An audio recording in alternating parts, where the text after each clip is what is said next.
सभी को नमस्कार। आज हम पढ़ते हैं कक्षा 10वीं बहुपद से बहुपद का गुणनखंडन कैसे किया जाता है।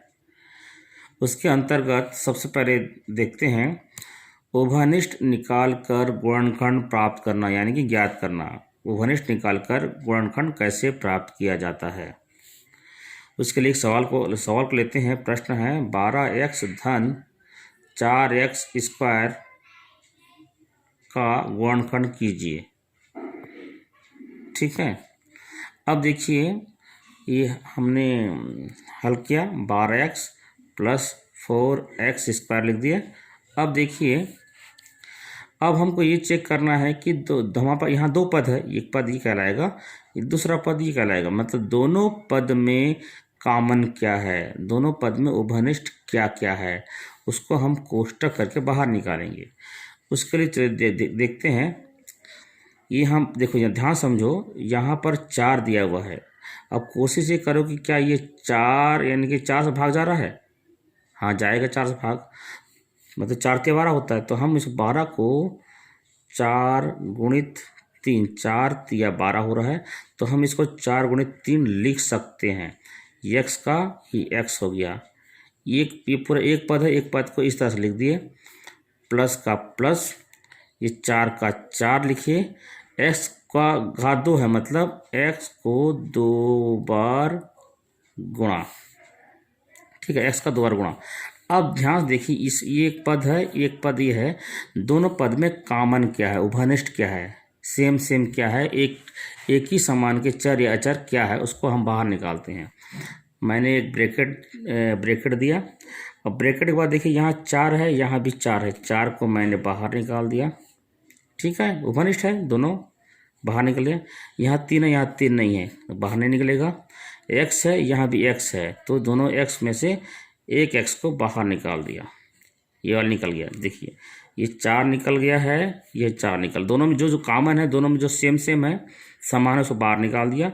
यहाँ x है, यहाँ भी x है, तो ये x बाहर निकल गया। अंदर क्या बच गया, ये हो गया 3,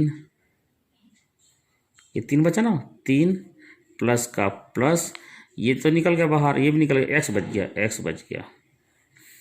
तो इस तरह से हम, अब देखिए, ये कहलाएगा गुणनखंड। मतलब ये कोष्टक है, कोष्टक का मतलब ही होता है गुणा। कोष्टक के बाहर से जो भी संख्या है, जो भी चर है, जो भी मान है, उसके साथ कोष्टक का गुणा होता है। तो ये कहलाएगा 4x 3 धन x, ये आपका कहलाएगा गुणनखंड। ठीक है, इसको और अच्छा समझते हैं। कॉमन निकालना, उभयनिष्ठ निकालना, इसी में कई बार कन्फ्यूजन लगता है। आप ये भी कह सकते हो कि 4x, जो 4x है, देखिए 4x को इसमें भी भाग जा रहा है, इसमें भी भाग जा रहा है।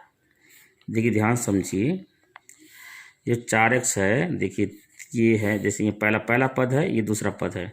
मैं चाहूँ तो डायरेक्ट भी यहाँ से डायरेक्ट निकाल सकता हूँ। ये है आपका 12x है।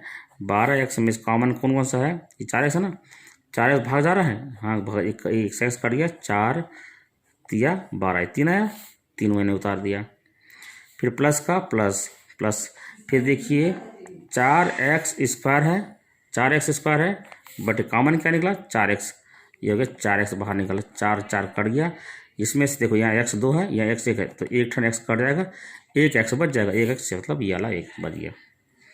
इस तरह से हम उभयनिष्ठ निकाल कर, मतलब कॉमन निकाल कर गुणनखंड ज्ञात कर सकते हैं। ओके, एक सवाल लेते हैं। शायद क्या है, एक सवाल से कई बार समझ में नहीं आता, तो एक और सवाल लेते हैं। एक सवाल है AB plus AC plus A square का गुणनखंड कीजिए। अब यहाँ देखिए, हल करते हैं। यहाँ 3 पद है, AB एक पद है, प्लस AC एक पद है, प्लस A स्क्वायर एक पद है, मतलब 3 पद हो गया। अब ध्यान देखो, तीनों पदों में जो कॉमन है, ये पहले वाला दो पद था, दोनों पदों में जो कॉमन था, उभयनिष्ठ था, उसको हमने बाहर निकाला। अब यहाँ पर देखिए 3 पद है, तीनों पद में कॉमन क्या है, मतलब वो क्या है, क्या चर हो या अचर हो, जो सभी में कॉमन हो। देखिए यहाँ पर A है, यहाँ भी A है, यहाँ एक घात 2 है, मतलब ये 2 बार है, तो एक को आप डायरेक्ट बाहर निकाल लीजिए। ठीक है, आप यहाँ पर A को डायरेक्ट बाहर निकाल सकते हो। ए को मैंने बाहर निकाल दिया, ठीक है, ब्रैकेट। अब क्या बच गया, ए तो बाहर निकल गया, यहाँ बच गया बी प्लस का प्लस, यहाँ बच गया सी, ए बाहर निकल गया है, प्लस यहाँ ए का घात 2 है, 2 बार था, एक बाहर निकल गया, एक बच जाएगा। इस तरह से हम इसका गुणनखंड निकालें। देखिए ये आपका, और ए और ये जो है ब्रैकेट के अंदर जो है ये इसके साथ गुणा में है, तो इसको हम यदि सीक्वेंस में जब क्रम जमाएंगे तो ये हो जाएगा ए प्लस बी प्लस सी, ये आपका होगा आंसर। तो ए प्लस बी प्लस सी ए के साथ एक गुणा में है, तो ये कहलाएगा गुणनखंड के रूप में हम इसको लिखें। ओके, अगला सवाल को एक और हल करते हैं।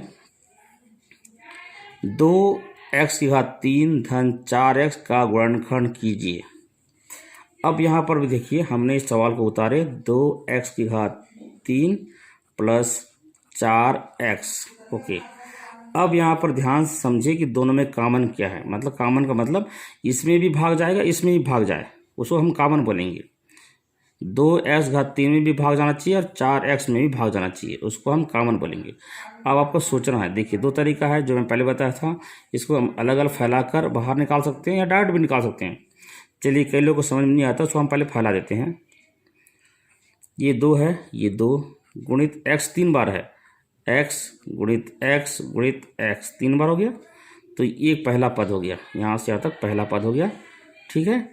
प्लस का प्लस, यहाँ ध्यान देखिए यहाँ 2 है ना, तो अब कोशिश कीजिए क्या ये 4 को हम 2 का गुणा के रूप में ले सकते हैं। ध्यान समझिए, या कम से कम या 2 दिया है तो इसको कोशिश कीजिए क्या ये 2 के गुणा के रूप में हो सकता है। हाँ हो सकता है भाई, 2 गुणित 2 हो सकता है, 2 दूनी 4 हो ना भाई, 2 गुणित 2, 2 दूनी 4 और x का x, ये हो गया। तो ये हो एक पद हो गया, मतलब एक पद ये, दूसरा पद ये।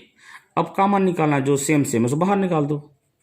यहाँ 2 है, यहाँ 2 है, 2 को बाहर निकाल दिए, ठीक है। यहाँ x है, यहाँ भी x है, x को बाहर निकाल दिए, ठीक है, ब्रैकेट का ब्रैकेट। उसके बाद और कुछ निकल रहा है क्या, यहाँ x है और x तो नहीं है, नहीं है और नहीं निकलेगा, बस 2 और x, यहाँ भी 2 और x ही बाहर निकलेगा। तो 2x, यहाँ भी 2x, यहाँ भी, तो दोनों में जो कॉमन है उसको हमने बाहर निकल गया, जो बच्चा वाला लिख दो। ये तो बाहर निकल गया, x और x तो हो गया आपका x स्क्वायर बच गया, फिर ये दोनों बच गया ना, x स्क्वायर प्लस का प्लस, ये तो एक बाहर निकल गया है, x बाहर बचा के 2। इस तरह से हम लिख सकते हैं, ठीक। या आप एक भी ये आपका हो गया आंसर। या दूसरा ये कह सकते हैं कि 2x इससे भी भाग जाएगा, इससे भी भाग जाएगा, जो संख्या दोनों में भाग जाता है उसको बाहर निकलता है। 2x इसमें भी भाग जाएगा, मतलब कटे, कुल मिला कटेगा बोलना चाहिए। देखिए ये 2 और ये 2 कट गया, x और x कट गया, तो बच गया x स्क्वायर, x बच गया। यहाँ भी देखिए ये 2 और 2 कट गया, x कट गया, 2 बचा 2। तो इस तरह से भी हम इसको समझ सकते हैं, ठीक।